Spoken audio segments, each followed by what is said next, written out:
from your truth, from your perception, what is the human experience? That's the first door we're going to go in. The way I see it, the human experience is a 3D experience, which is happening in this matrix reality we feel is real all around us, being explored by our higher selves, which lie outside of this dimension or in higher and other dimensions, for the purpose of learning, sharing, expanding, and evolving. Wow. Why do all the people I talk to are more eloquent than I in explaining this? You know, I love it. That was beautiful. So, okay, that's a good. We'll go back to it. We will come back to it. However, we're going to move to the second door. So on that, you've just expressed your human experience. So the next door, when we open it, it's why am I here then? So why are you here? Going through what you're going through, Frank? That's a pretty tough question, because if I think back on how I would have answered that question 10 years ago, 20 years ago, 30 years ago, it's a different answer every time. Yeah. So whatever answer I'm going to give you now pertains only to the level of me at this point. Absolutely. And, you know, I think given the last couple of years of what we've gone through collectively as humanity, it's been more and more of a collective experience than I ever had before. I think that in the past, I was much more individualistic. Yeah. Generally, people used to say I'm about 10 to 20 years ahead of where things are with my ideas. And I would say I've landed now in a place where those friends or colleagues or brothers and sisters that are close are very much in tune and resonating at a certain place that's very similar. And then there seems to be this other side now, which is very defined, of a larger portion of the population, which is separated to being no longer part of a gray zone. I think I talked about that on that show the other night, about how the gray zone has vanished. Yes. So it's very clear now. There's this defining line between who you are, your truth, and others out there who no longer feel comfortable even allowing you to share or be in your truth, but find not only that it's not comfortable, that it actually might even be a threat to their very existence. So in that context, I would say that my role now and why I'm here can only really be that I'm kind of a shit disturber. I'm sort of here to, you know, push the boundaries.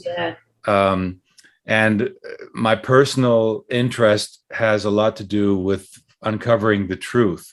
Now, a lot of people say truth is relative and you know, blah, blah, blah. But there's a certain kind of an imperial truth. There are events that took place in history, which actually did take place, at least in this timeline that I've been on, that have been altered, manipulated, changed by people that are in control of media and popular communication methods.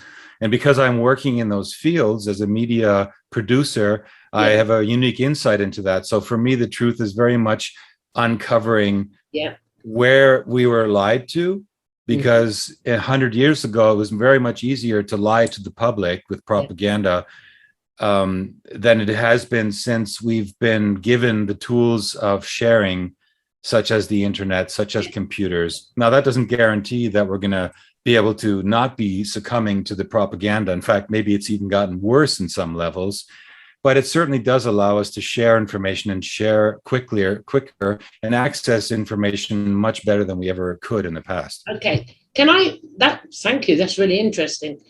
I'm going to come back to a point on there, definitely the point that you're a shit stirrer, because I think I'm one of those too. Welcome to my world, your world, the club. You spoke about way back in the day when you were more sort of independent in your consciousness, more about ourselves, and I was just like you. But now it's more collective. Would you say, I know I've digressed slightly, it's on another door, but I want to touch upon this. Would you say that this could be described as you're now more interconnected with other conscious beings than you ever were through this timeline of experiences? Yes, I think that that has to do with that other people out there that are in the world of consciousness expansion or disclosure or truth, the path of finding out these kinds of informations, are finding themselves more and more isolated due to that thing I was describing, and therefore coming together more rapidly and with more of an urgency than ever before. Yeah, beautiful answer. Thank you for that. Now I'm going to jump back to you becoming your purpose. Who are you? You're a shit stirrer. So you've come here. Now, if we expanded upon that, who am I? And I don't say shit stirrer lightly. I mean, you know, it's just, I was going to say it's a serious position to be. It is a serious position to be in. So would you agree with me? You don't have to, but would you, does it resonate with you, should I say, that who you are is someone who's come into this human experience to assist in revealing the truth about who you are and who we all are, or any of the above? I mean, I'm not really sure I need to reveal the truth of who I am, because actually the more of me that gets out of the way, the better in some ways. I mean the true self, not the ego, not your... Sure, I guess, yeah, that's right. And also, you know, who others are and what they truly are. Yeah, absolutely. Who we truly are, who we really are. In fact, I think that's one of the last lines of my last film that I did. It's like, who we truly are is a big question, right? Who we truly are has a lot more to do with our greater self than with the limited perception that we use to define our world in 3D. Yeah, no wonder your documentaries and films are amazing. You're so on it. So the third door, okay, you've already answered from who am I, why am I here? So we don't need to, we've already gone through 2 doors together there. So on the back of what we've just gone into, we're going down the rabbit hole now. We're camped out down the bottom for the moment. You can have coffee, alcohol, whatever you choose. It really doesn't matter. Ayahuasca, LSD, or just water. It's irrelevant to me. It's going to get crazy now. From your truth, your perspective, and description you've given me so far, can you tell me your truth of what you think this reality is? There are many, they're just labels. We use language. One day it will not exist, which will be beautiful. It'll be telepathy and the rest. However, at the moment we use language. So there's terminologies like it's a simulation, it's a matrix, it's an illusion. I use 2 analogies to try and articulate what I'm trying to express, which is intangible to express. And I use the dream state. It's like a dream. I'm aware, lucid dreaming. I'm aware, I'm the observer.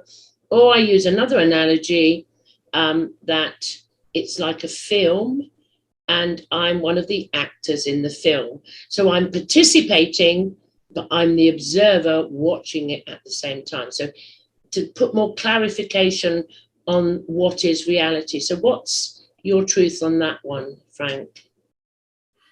What's reality? I liked what you were saying about the film, because I've often felt that too, that we are the writers, the directors, the actors, you know, the supporting role, you know, the audience, the extra, the extras, right? That all applies. And I mean, yes, I mean, the simulation thing makes a lot of sense too. We talked, you know, I mean, people don't know what I've done, and I also work together with a very wonderful person, Tanya Maidenford, and we produced a lot of not just movies but also shows, and one of them had to deal with paranormal things, and we got to talk to people like Eben Alexander and Tom Campbell, for example, And Tom Campbell is somebody who describes this. He's written this trilogy called My Big Toe, the theory of everything. I'm aware. Yes, years ago. Years ago, I'm aware. Right. And he's sort of a graduate of the Bob Monroe Institute, and they would go into regressive sessions where he would astral travel, and they experimented with the idea of trying to identify things in the astral world and bringing them back, and eventually more than one person doing the astral traveling together and finding the same external worlds. And having heard some of that information and gone through it, it's clear that the idea of a simulation is very legitimate. And it makes a lot of sense in terms of our bodies, the hardware. We have an operating system, which is the agreed rules that everything around us is table is hard and this water is wet. And, if we drink, we swallow, and we get, all these things, right? All these nuances and subtleties that are part of our 3D world. And that our higher soul or higher self inhabits this hardware under the agreement of using the operating system. Like whenever you install one on your computer, what is the first thing you have to do? Read the fine print and click yes, I accept, right? Who of us reads the fine print? Mind you, none of us do, right? We just click, I want software, right? I want into it. We click and we're into it, and all of us have gotten into it, and now we're in it. We're going, damn, I didn't read that fine print, did I? I mean, this couldn't be happening, could it? This isn't right. This isn't real. This isn't fair. We blame someone else. I used to say years ago, someone forged my name. Someone signed it on my behalf. It wasn't me. But yeah, I agree with you on that one. Yeah, I agree. Exactly. So the idea of the simulation being that, it's not real. Only, I think has validity in terms of that there have been people in the 3D operating system who have obviously broken the rules, who are not operating on the regular same. They can walk through the wall, or they can levitate, or they can bend spoons, or mind read, and all these things. Those people are proof that there's more to the operating system than the coders put in. Yeah, absolutely. Right. So I think, at this point, and then there was the Matrix trilogy that came out. And of course, now there's the new Matrix coming out, and everyone's excited, right?